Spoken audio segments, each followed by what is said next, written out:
Hi everyone, welcome back. I've had a few people ask me exactly how to seed their vegetables. So I thought I'd go through start to finish, how do I seed them and how do I transplant them. Here we go. First things first, you're going to need some good starting mix soil. This isn't a potting soil that you would use on your homegrown plants or your indoor plants. This is specifically meant to start seeds in. It's very light. It doesn't need any fertilizer in it. If you notice, I've got this pre-moistened here so that when I hold it, give it a squish, it holds its shape and there's no water that's squeezed out. That's about how moist you want it for planting up your seeds. Now you don't need to put in any fertilizer in the seed starting mix because the seed has everything the seedling needs until it emerges its second set of leaves. All the food and energy it needs is in the seed already. So you don't really need to add any more at this stage. So what I'm doing is I'm just lightly filling it up. These are 1 inch by 1 inch cells here. So you notice I'm poking my fingers in them. That's just to tamp them down a little bit. You see how fluffy it is? It needs to have a little bit of firmness to it. And then just covering up, smoothing the top. This one needs a little bit more. All right, so there, it's ready for seed. Today I'll put in some peppers, jalapenos. These should be started early in my zone 3 to 4. Our growing season isn't that long, and you do need to start them indoors sooner rather than later. Now the seed packets themselves have got a ton of information on them.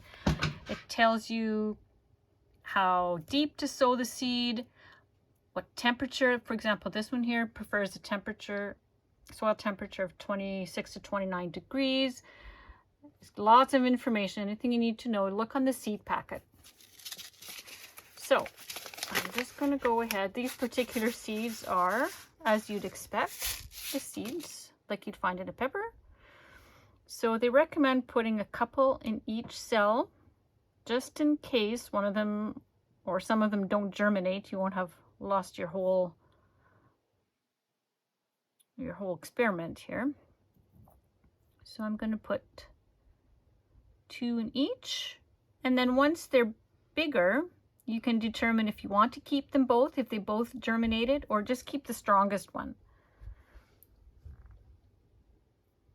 All right, so now I've got 2 in each. Now I'm going to push them down. My seed packet tells me to go 1/4 inch deep. I'm just going to sort of poke it in with my finger. It's about 1/4 inch. Then I'm going to gently backfill the soil over top. Now, because your soil has been pre-moistened, like I said at the beginning, you don't need to dump water on these.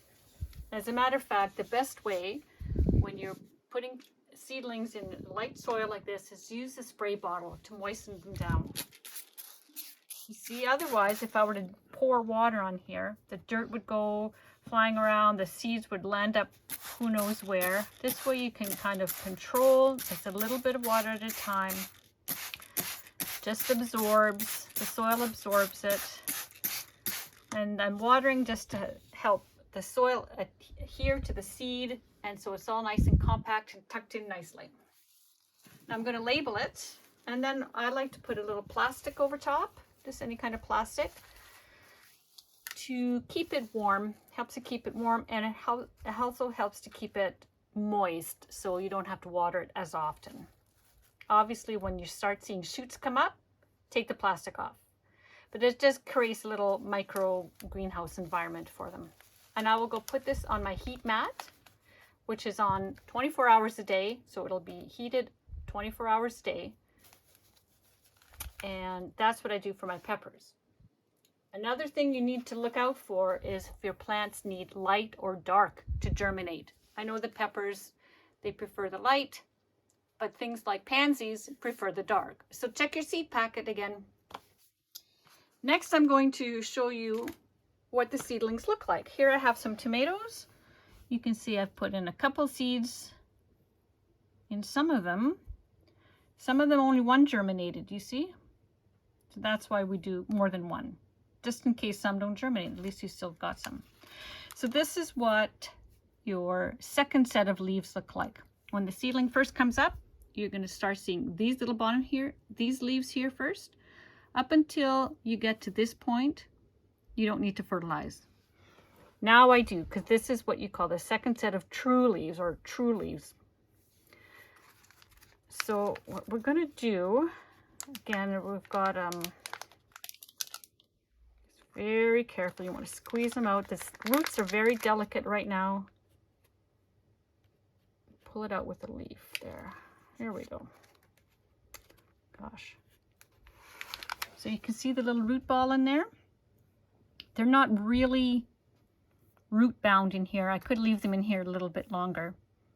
But for now, I'll show you how I pot them up. They can't stay in here forever, obviously. So then I'm going to move them from a 1x1 cell up to a 2x2 pot, or a little cup. I've got these little cups too. So you see they're just a little bit bigger. That gives them a little bit more room. And then once they've outgrown this, I can move them up. Here's a pepper plant. You can see I've got some roots coming out the bottom. It's time for me to plant this up to something bigger. So you see as they grow, you put them into something bigger. Don't start off with something really big right off the bat. They stay too wet and the roots can rot. So that's why you want to move it up slowly as you're moving the plants up. So I'm going to, oh gosh, I didn't bring my other soil back. I'll just use my seedling soil. From here you could use a regular potting soil. I forgot to bring mine over. I'm gonna go get it.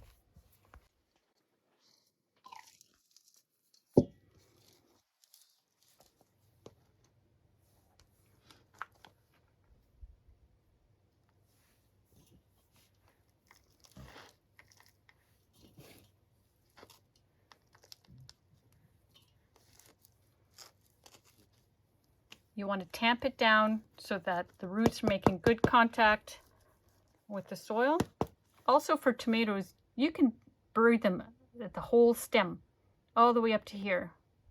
And that's fine because they'll grow roots up along the stem. That's the cool thing about tomatoes and peppers. Then you're going to fertilize them a little bit. Well, I like to use transplant seedling fertilizer. It's very weak. You don't want full strength on these little guys because it'll burn them.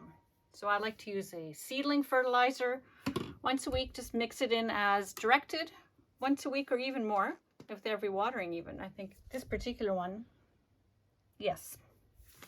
And so there we go. So I'm going to leave this under the lights. I put them on for 16 hours on the lights, 8 hours in the dark.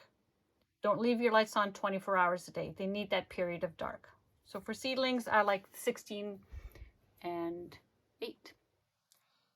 And there we have it. If you have any other questions, leave a comment down below and I'll show you a picture of my heat mats. Bye for now.